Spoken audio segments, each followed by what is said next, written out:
Hello and welcome to Classic Motorsport Podcasts. I'm Gareth Thomas, and today this podcast is about a race where a sports car race changed forever, and that is the 1966 Le Mans 24 Hours de la Quatre du Mans. So, the story is basically Ford versus Ferrari, and basically we've got to go all the way back to 1963, where Ford Motor Company Vice President Lee Lacona proposed to Henry Ford II to purchase Ferrari, at the time cash-strapped, as a means to boost car sales by participating at Le Mans. Ferrari founder and manager Enzo Ferrari, however, used Ford's offer to secure a more lucrative deal with Fiat, which allowed him to retain complete ownership of Ferrari. In rejecting the proposed deal with Ford, Ferrari also intentionally insults both Ford Motor Company and Henry Ford II. In response to that, a furious Ford orders his racing division to build a car to defeat Ferrari at Le Mans. Although they got Lola involved for 63, none of the cars finished in 64, but in 65 they got Shelby American owner Carroll Shelby, who was a race driver, who won at 59 but was forced to retire at the end of the 59 season because of a heart condition. In turn, Shelby enlisted the help of his friend and mechanic Ken Miles, a hot-tempered British racer who was also a struggling mechanic. Shelby and Miles test the GT40 Mark I prototype at Los Angeles International Airport, working out all the design flaws until it's race ready. Thinking that Miles is not their ideal driver, Ford opts to send Bruce McLaren, a Kiwi Cooper Grand Prix driver, and Phil Hill, who was the world champion in 1961, to race at Le Mans in 65. As predicted by Ken Miles, none of the Fords finished. A race won by Jochen Rindt, Mastin Gregory and Ed Hugas in a privateer Ferrari. Ford saw this as a humiliating defeat. Shelby explained to him that the GT40 instilled fear for Enzo Ferrari as it reached 218 miles an hour, that's 350.8 kilometres, on the Mulsanne straight before it broke down. Shelby and Miles continued development on the Mark II of the GT40, but Miles was almost killed when the car had brake failure during testing. In 66, the senior vice president of Ford, Leo Beebe, takes over the racing division with the intent to continue the program without Miles. But Shelby gives Ford a wide in Henry Ford II a wide in the GT40 and wages his own company to convince Henry Ford II to agree that if Miles wins Daytona, he'd be allowed to race at Le Mans. And guess what? They enter Daytona. Shelby basically has got the car. The problem is another GT40 is entered by NASCAR team Holman Moody supporting it. Team has quicker pit stops, but Shelby clears Miles, pushes car beyond 7,000 RPMs and wins the race. Miles was sharing the car with Lloyd Ruby, and then they end up winning again at Sebring for the 12 hours. At Le Mans, which is seventh round of the sports car series, and Ford entered their Mark II for the largest category, 2.5 to 7 litres. Ferrari took their P3, brand new car, and Porsche entered the 906. So, after 2 years of its 3-year programme, Ford had very little to show. Extensive work was done on the wind tunnel, improving the brakes, handling the engine, not least fuel economy. It was 7 litre NASCAR engine was putting out around 550 horsepower, registered as 485. As a result of Ford's low weather limited setting for the 24-hour race,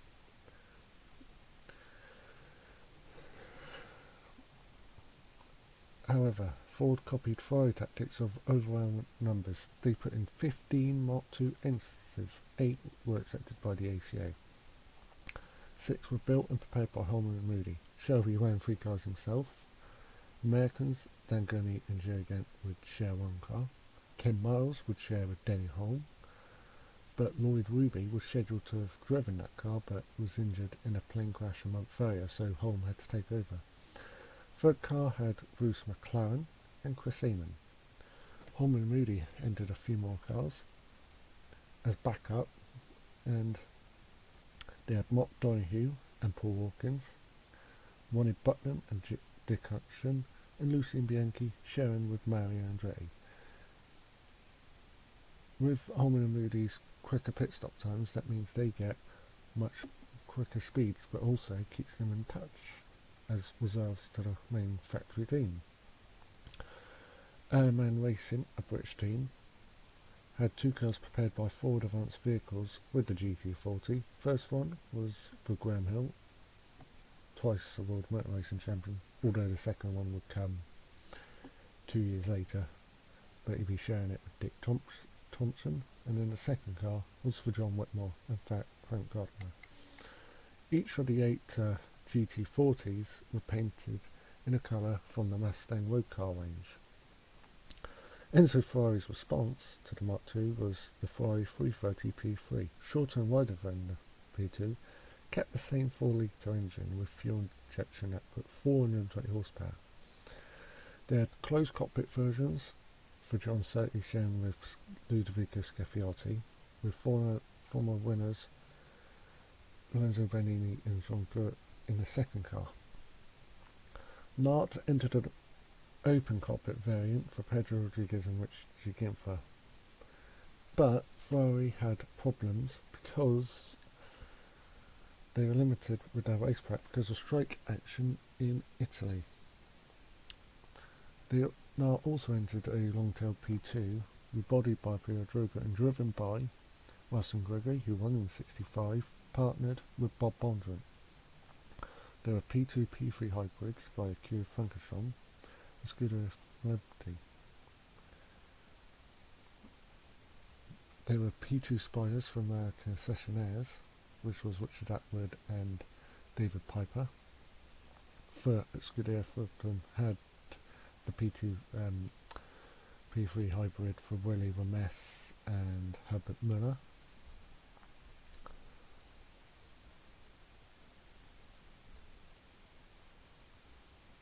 Nino Vaccarello, who won in '64, was furious when he was demoted to drive the Dino rather than the P3 and threatened to walk out, but did, in the end, run the car. Chevrolet entered.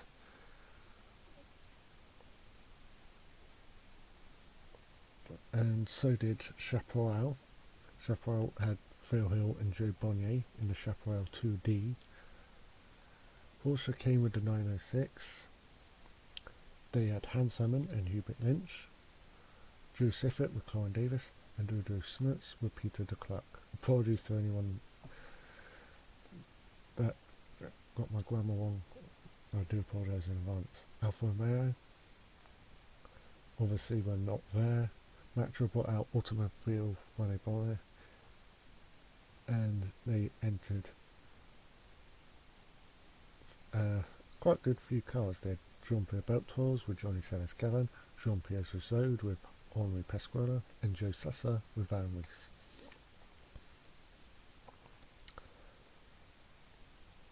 There was another GT40 in the list with a 4.7 litre engine instead of the 7 litre. Lachlan Winch, who won in '65, was partnered with Innes Ireland.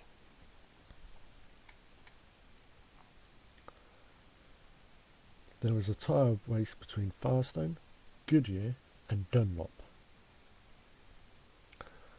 And with Shelby focused on 4 programmes, the Cobra GTs were abandoned for '66. There's testing in April. Walks Hanskin lost his life during the test. Although notable absentee in the test weekend was Ferrari.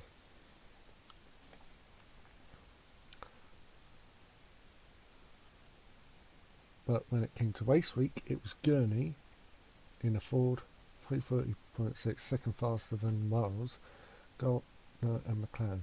Ginther was 5th in the fastest Ferrari. Phil Hill in the Chaparral broke up the Ford Ferrari procession in 10th. Drew Siffett was the fastest Porsche, but he was 22nd on the grid, 20.5 seconds down.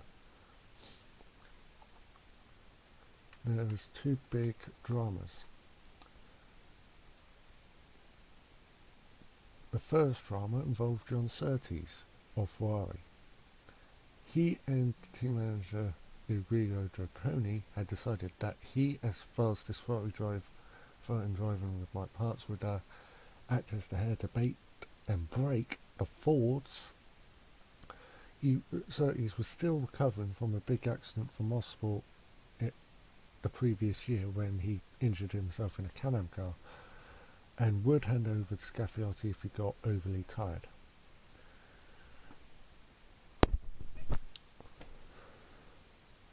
Yet during race week, news that the new Fiat chairman at the time, Gianni Anetti, would be at the race.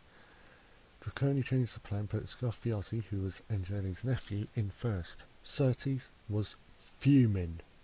He left Le Mans, went straight off to Maranello to argue his case with Enzo Ferrari.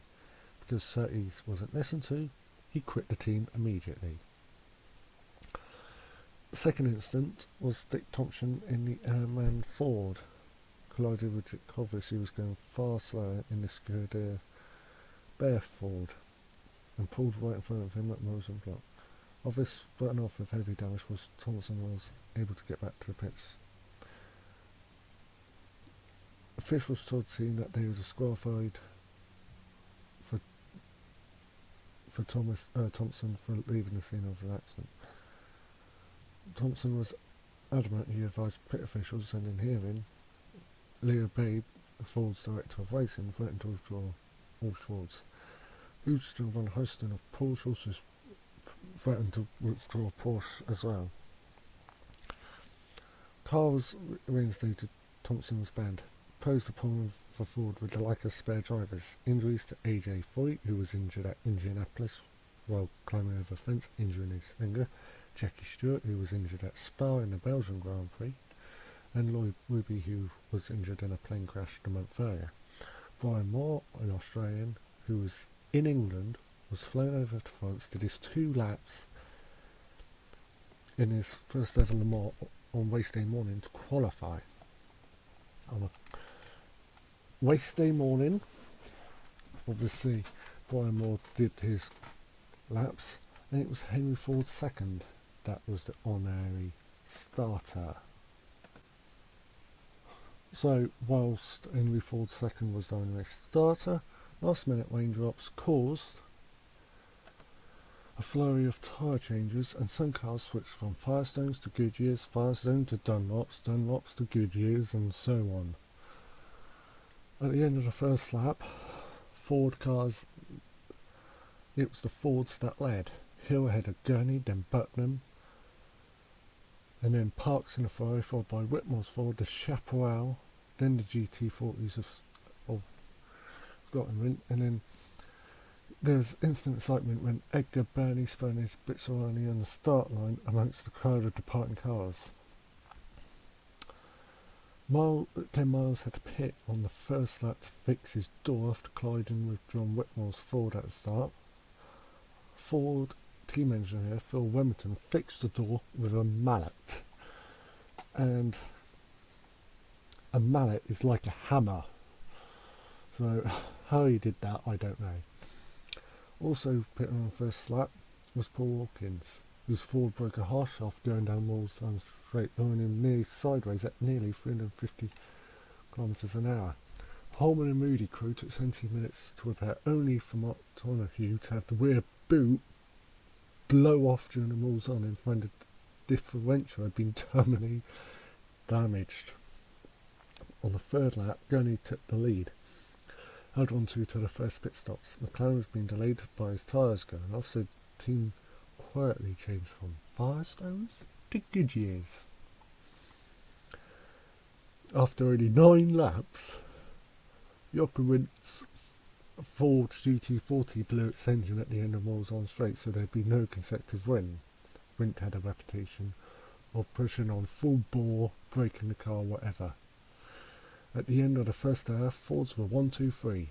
Gurney leading by 24 seconds from Graham Hill and Bonnie Bucknam in third. Fourth, 20 seconds back was the first Ferrari, but it was the night Ferrari of Rodriguez. Meanwhile, whilst that was going on, Miles had been putting in extremely fast laps, breaking the lap record and getting up to 5th place ahead of Parks, who was 6th, ahead of Bonnie and Hill in the Chaparral, which was 7th. That had been that.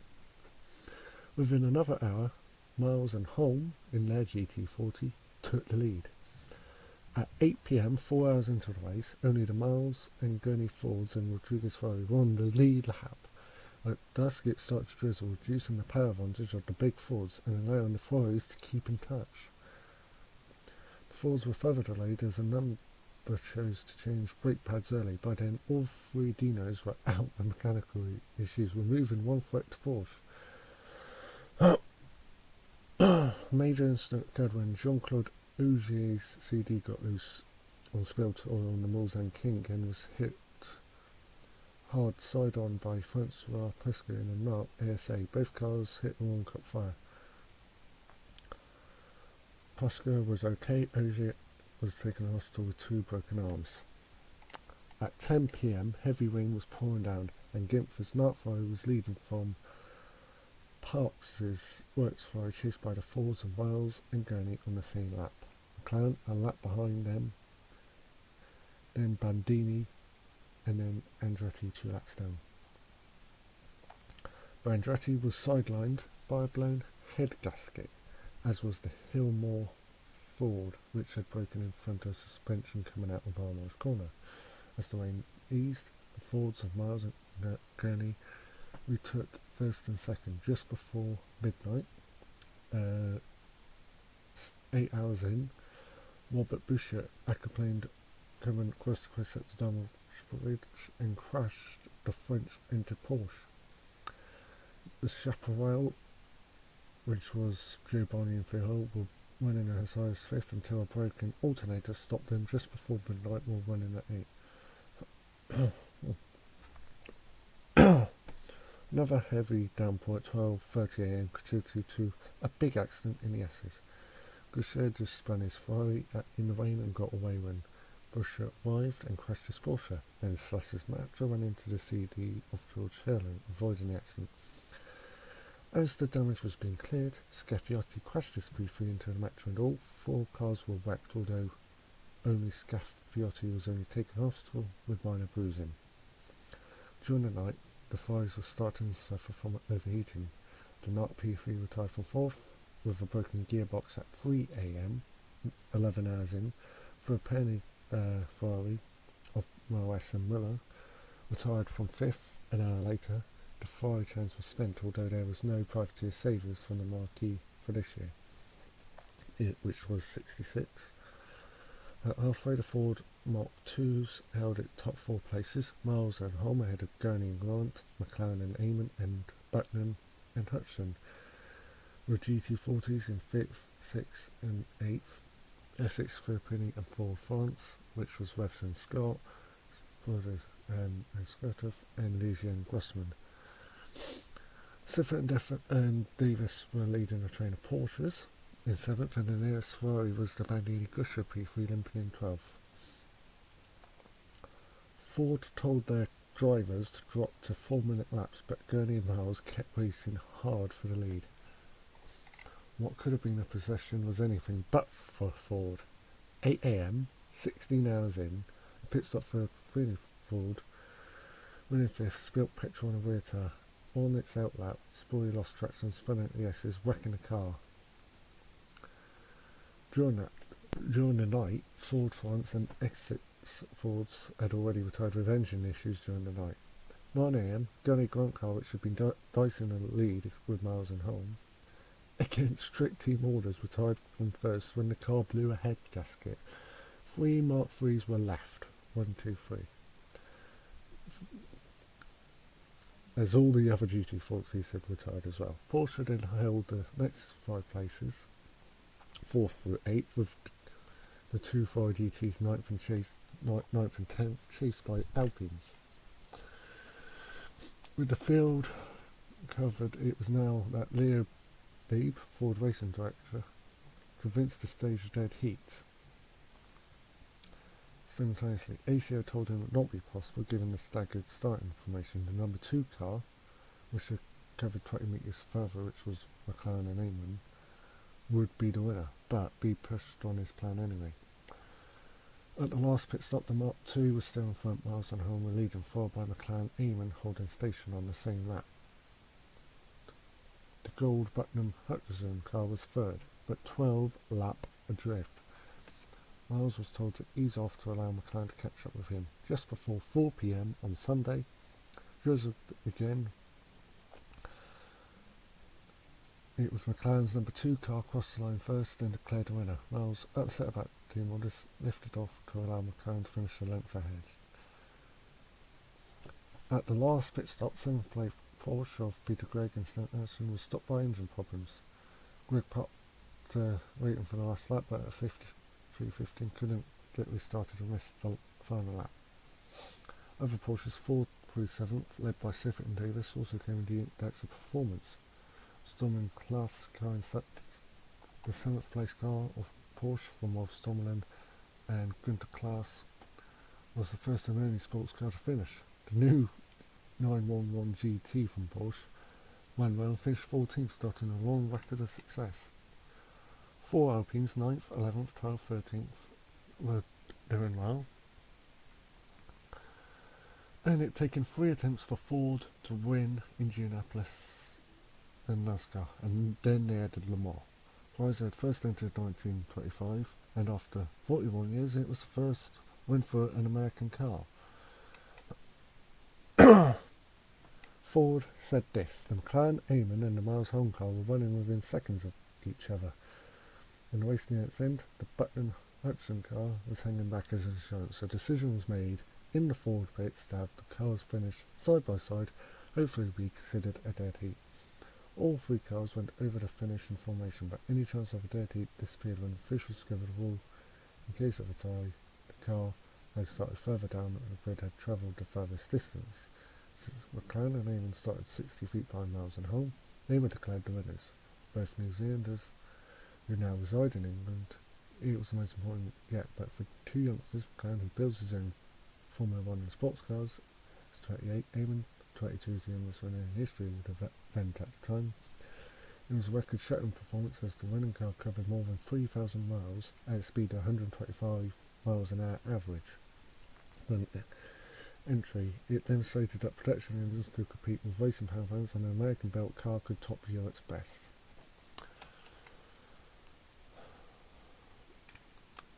Ford team decision was a big disappointment for Ken Miles, who was aiming for the Triple Crown: Daytona, Sebring, Le Mans.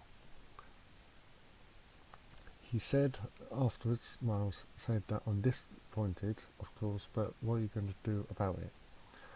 Beebe also admitted that he'd been annoyed with Miles racing gunning, disregarding team orders by potentially risking the car's endurance.